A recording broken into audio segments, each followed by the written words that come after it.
खबर स्पेन से है, जहां पर ला गोमेरा में एक बड़ा हादसा हुआ जब ब्रिटिश टूरिस्ट को लेकर जा रही बस अचानक से खाई में गिर गई।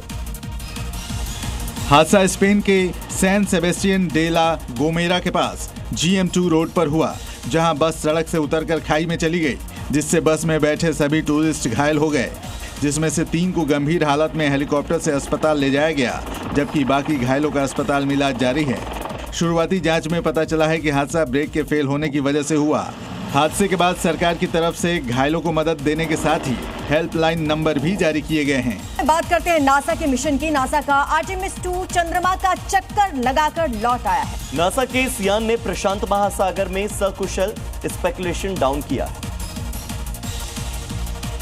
भारतीय समयानुसार आज सुबह 5:37 पर आर्टेमिस 2 ने स्प्लैश डाउन किया। आर्टेमिस 2 के सफलता से नासा ने मानव अंतरिक्ष उड़ान के क्षेत्र में एक बड़ी उपलब्धि हासिल की है। मिशन के दौरान पहले 4 सदस्यों वाले क्रू को पृथ्वी से करीब 2,48,655 मील दूर भेजा है, जो एक रिकॉर्ड है। आर्टेमिस 2 ने चंद्रमा के दूर के हिस्से पर भी फ्लाई बाय किया और चांद की शानदार तस्वीरें भी भेजी। वहीं भारत ने अपने पहले मानव अंतरिक्ष मिशन की दिशा में एक बहुत बड़ी उपलब्धि हासिल की है। दरअसल इसरो ने दूसरा इंटीग्रेटेड एयर ड्रॉप टेस्ट सफलतापूर्वक पूरा कर लिया है। ये टेस्ट गगनयान मिशन के लिए तैयार किए गए पैराशूट सिस्टम की जांच करने के लिए किया गया। इसका मकसद गगनयान मिशन से पहले पैराशूट खोलने के प्रोसेस को चेक करना था। ये प्रोसेस मिशन के समय अंतरिक्ष यात्रियों की सुरक्षित वापसी तय करेगा। टेस्ट के दौरान लगभग 5.7 टन वजनी डमी क्रू कैप्सूल को चिनूक हेलीकॉप्टर से 3 किलोमीटर की ऊंचाई से छोड़ा गया। कैप्सूल ने समुद्र में सेफ लैंडिंग की। पिछले 8 महीनों में क्रू कैप्सूल का ये दूसरा एयर ड्रॉप टेस्ट है। खबर स्पेन से है, जहां पर ला गोमेरा में एक बड़ा हादसा हुआ जब ब्रिटिश टूरिस्ट को लेकर जा रही बस अचानक से खाई में गिर गई। हादसा स्पेन के सैन सेबेस्टियन डे ला गोमेरा के पास GM2 रोड पर हुआ, जहां बस सड़क से उतरकर खाई में चली गई, जिससे बस में बैठे सभी टूरिस्ट घायल हो गए, जिसमें से 3 को गंभीर हालत में हेलीकॉप्टर से अस्पताल ले जाया गया, जबकि बाकी घायलों का अस्पताल में इलाज जारी है। शुरुआती जांच में पता चला है कि हादसा ब्रेक के फेल होने की वजह से हुआ।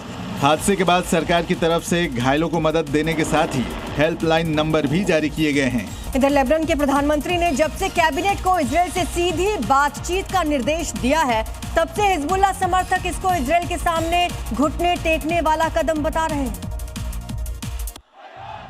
हिजबुल्लाह के सैकड़ों समर्थक शुक्रवार को मध्य बेरूत में लेबनानी प्रधानमंत्री कार्यालय के बाहर इजराइल के साथ सीधी बातचीत का विरोध करने लगे और लेबनीज प्राइम मिनिस्टर के खिलाफ नारेबाजी करने लगे और उन पर इजराइल के सामने घुटने टेकने और यहूदी होने का आरोप लगाया। हिजबुल्लाह समर्थकों ने कहा कि ये बातचीत विश्वासघाती है, इसलिए हम इस बातचीत के खिलाफ हैं, क्योंकि इजरायली प्रधानमंत्री बेंजामिन नेतन्याहू हिजबुल्लाह को पूरी तरह हथियार मुक्त चाहते हैं, जबकि हिजबुल्लाह ये शर्त मानने को तैयार नहीं है। इधर यमन की राजधानी सना में बड़ी संख्या में लोग सड़कों पर उतरे। फिलिस्तीन, लेबनान और ईरान के समर्थन में हजारों लोगों ने सड़कों पर उतरकर प्रदर्शन किया। सना और अन्य हूती नियंत्रित इलाकों में हजारों लाखों प्रदर्शनकारियों ने रैलियां निकाली। लोगों ने अमेरिका और इजराइल के हालिया हमलों की कड़ी निंदा की। प्रदर्शनकारियों ने फिलिस्तीन, लेबनान और ईरान के साथ एकजुटता दिखाते हुए अमेरिका और इजराइल के खिलाफ नारेबाजी की। गाजा के समर्थन में हूती नेतृत्व की नीतियों और मिसाइल ड्रोन हमलों को भी खुला समर्थन मिला। तो इस्लामाबाद में बड़ी बैठक होने वाली है और क्या आज इस बातचीत में कोई बात बनेगी, ये देखने वाली बात होगी। फिलहाल आपको ये 4 तस्वीरें हम दिखा रहे हैं कि आज ईरान और अमेरिका के बीच बातचीत होनी है। तो बातचीत में बात बनेगी या नहीं बनेगी, सीज फायर होगा या फायर होते रहेगा, इजराइल का रुख इस पूरे घटनाक्रम पर क्या रहने वाला है, क्योंकि कहीं ना कहीं बातचीत टलने का एक कारण ये भी था कि इजराइल और लेबनान आपस में मान नहीं रहे थे। 2 शर्तें ईरान की ओर से रखी गई हैं। इधर डोनाल्ड ट्रंप ने धमकी दे दी है। धमकी और शर्तों का क्या असर होता है, आज देखना होगा।